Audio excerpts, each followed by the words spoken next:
Hello and welcome to Moneylife News and Views. The general elections of this year is getting over, and very soon we're going to get a new government which is going to rule us for the next 5 years, hopefully. Now, is that government going to be any different from the previous ones? That is, structurally. Obviously every government is different, but structurally, are we going to get something new and different which is going to accelerate our growth, development, and prosperity? Well, if you remember, the BJP government had come to power with an unprecedented majority. Nothing like this had happened in the last 30 years. And their mandate was to focus on development and jobs. That's what they talked about. And of course, a corruption-free governance. Now, what did we get? We got a lot of things, but in just this May, look at the headlines that we've got. Maruti slashes production for the third month amid subdued demand. Or industrial output in India contracted for the first time in 21 months. FY19 growth at a 3-year low. The IBC, that is Insolvency and Bankruptcy Code, is going the way of the previous failed laws on bad loan. Narendra Modi's most distinctive economic policies were his worst. This is in The Economist, a foreign magazine. What actually went wrong? But the fact is that we got a government which is very, very similar to the previous government. Structurally, that is. A year after the Modi government came to power, thinker and writer Arun Shourie said, "This is UPA 3, referring to United Progressive Alliance governments of the previous 2 terms. This is UPA 3 plus cow."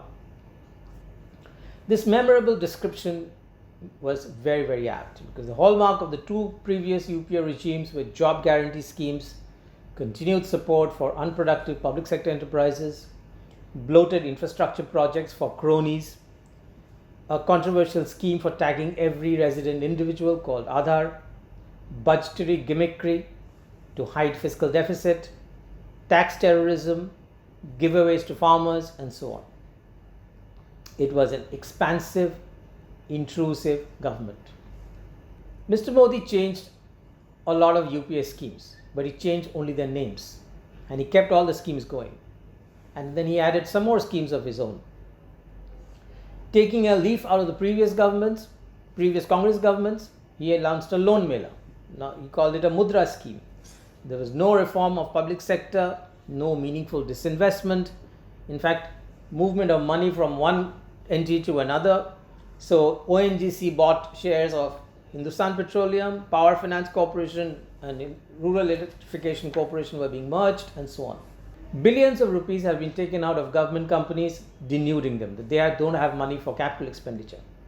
A couple of them don't have enough money to pay for salaries, that is Hindustan Aeronautics and BSNL.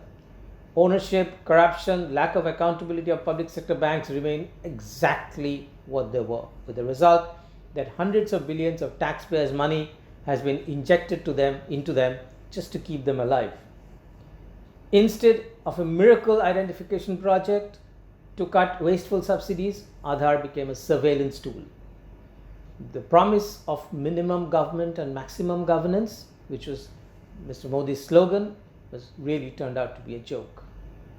As we know, a new government is going to take charge a few weeks from now. What can it do to make a structural difference? What can it do so that we don't have more of the same? In the tech world, they all want to make a 10 times difference, because they say a 10x or a 10 times difference really gets noticed and gains traction and makes a big difference to our lives.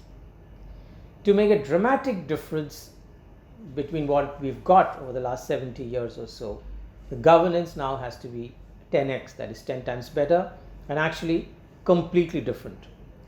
And this cannot be achieved by doing more of what hasn't worked, such as do-gooding schemes, more subsidies, and higher taxes to make a bloated government, to make a maximum government continue as they were.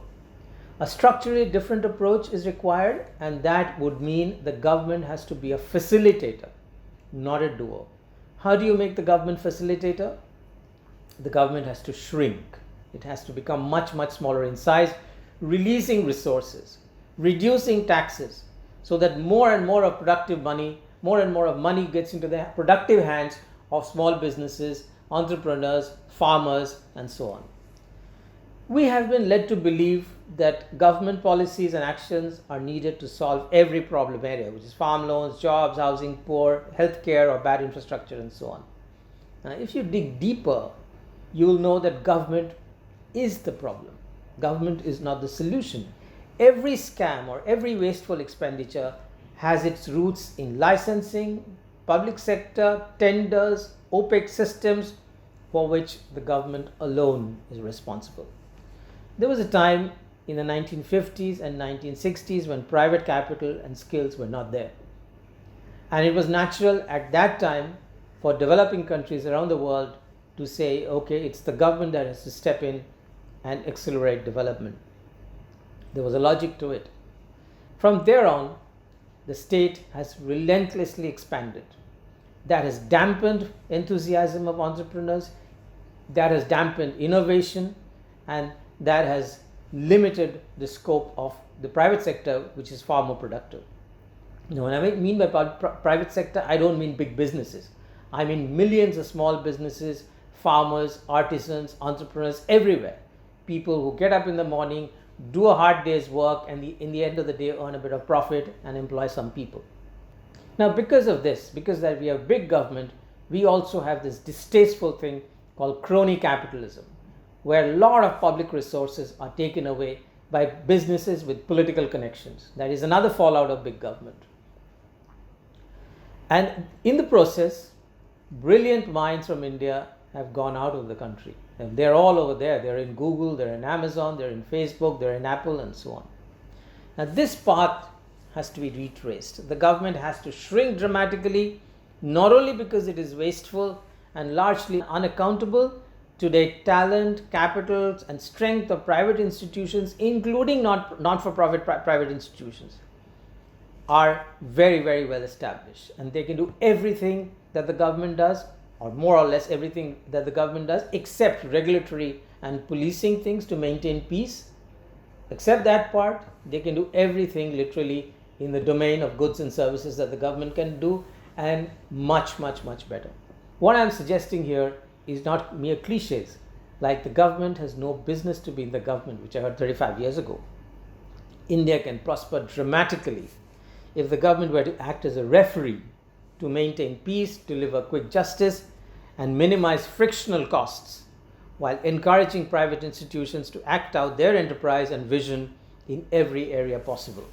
If we do that, the government will need to raise much less taxes, maybe half the taxes that they're raising today, fueling further exponential growth. That would be truly Achche. Thanks for watching.